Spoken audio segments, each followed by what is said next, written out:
Verdade e Vida. Capítulo 69. Comunicações.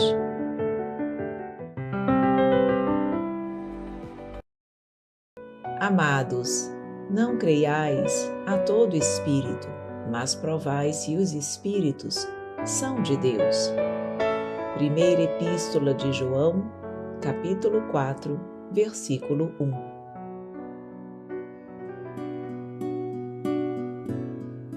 Os novos discípulos do Evangelho, em seus agrupamentos de intercâmbio com o mundo espiritual, quase sempre manifestam ansiedade em estabelecer claras e perfeitas comunicações com o além.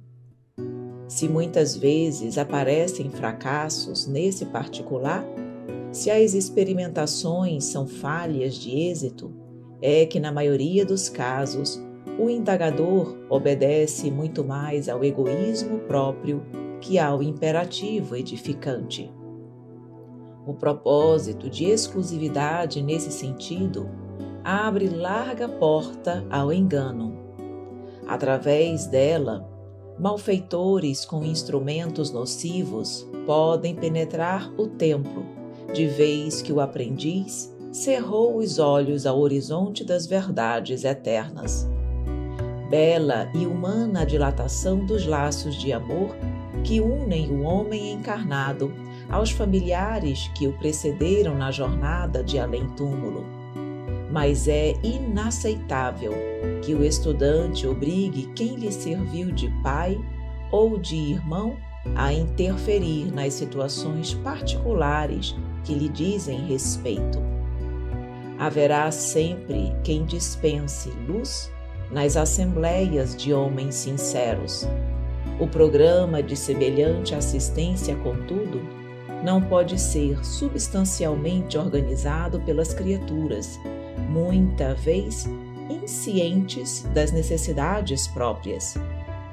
Em virtude disso, recomendou o apóstolo que o discípulo atente, não para quem fale, mas para a essência das palavras, a fim de certificar-se se o visitante vem de Deus.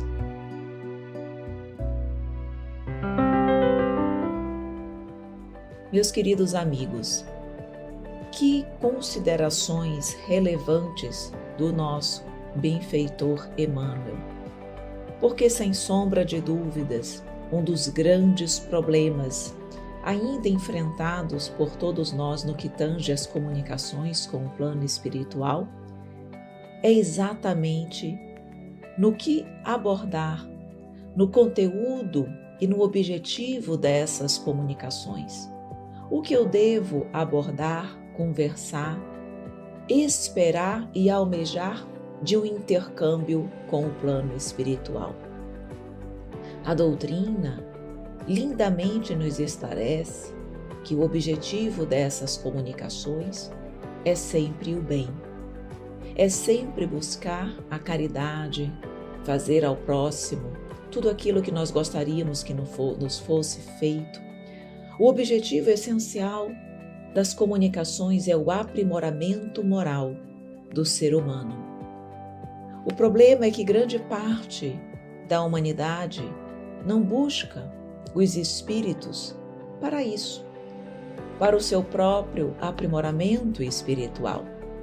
Mas ainda vêm nos espíritos aqueles que podem trazer-lhes informações do futuro, trazer-lhes informações sobre os seus interesses, suas particularidades do dia a dia, para almejarem fortunas, para o comércio, utilizando a mediunidade em benefício próprio. Lembremos que foi exatamente por esta razão, por este uso equivocado da mediunidade, que Moisés proibiu a comunicabilidade com os espíritos.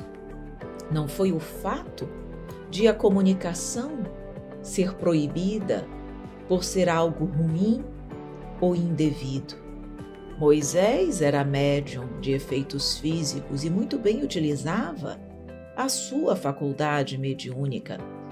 mas foi exatamente porque a humanidade ainda não sabia bem utilizá-la, ainda não sabia o que esperar com a mediunidade ou esperar da mediunidade. A doutrina espírita ela é muito lúcida e muito clara em relação a isso. Tudo aquilo que Moisés no passado condenou, a doutrina espírita também condena. As pessoas que buscam então as comunicações para a satisfação do seu egoísmo e não buscando um fim edificante, pode e muito provavelmente será influenciado por espíritos infelizes. Porque a partir do momento que você busca a espiritualidade com essa finalidade não positiva, os espíritos elevados não vão estar ali. Eles vão se afastar e vão deixar os homens sozinhos com os seus interesses e com aqueles espíritos que, igualmente como ele, são imperfeitos, inferiores e buscam ocupar a sua vida com esses interesses menores do mundo material. A humanidade precisa despertar para realmente bem entender a mediunidade. Tantas críticas, tantas discriminações que a doutrina espírita sofreu durante os séculos, deveu-se exatamente a isso. Hoje, quanto mais nós estudamos sobre a doutrina espírita, mais nós percebemos o quão bela e caridosa ela é, porque ela nos mostra que as comunicações com o além podem sim nos trazer um grande alento ao coração, quando servem para elevar a nossa alma. Quando nós temos a oportunidade de receber uma mensagem dos nossos entes queridos, de saber que aquelas pessoas que nós tanto amamos aqui no mundo material, que essas pessoas encontram-se vivas, trabalhando, crescendo, evoluindo, isso é maravilhoso. Isso alivia a saudade e a dor do nosso coração.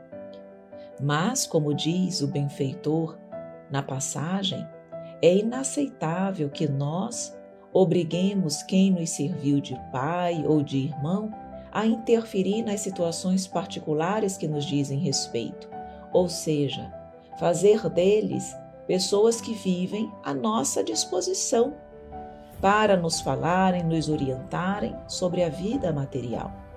Eles até podem fazê-lo uma vez ou outra pelo amor e pelo carinho que eles nos têm.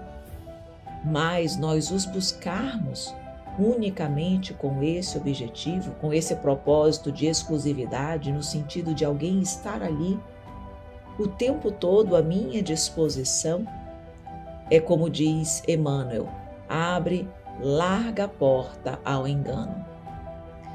Porta ao engano, porta aos malfeitores, que certamente vão se aproximar de nós para nos mistificar, para nos prejudicar, para fazer com que nós, mais cedo ou mais tarde, entremos num processo de depressão, infelicidade, ansiedade, angústia. E as comunicações não têm esse objetivo. Por isso, não podemos crer em todo espírito, mas precisamos saber e provar se eles são de Deus, qual o conteúdo construtivo da sua mensagem. Não me importa saber a identidade do espírito, mas me importa saber a essência das palavras que ele nos traz, porque é pela essência das palavras que nós conseguiremos saber se eles são verdadeiramente Espíritos de Deus.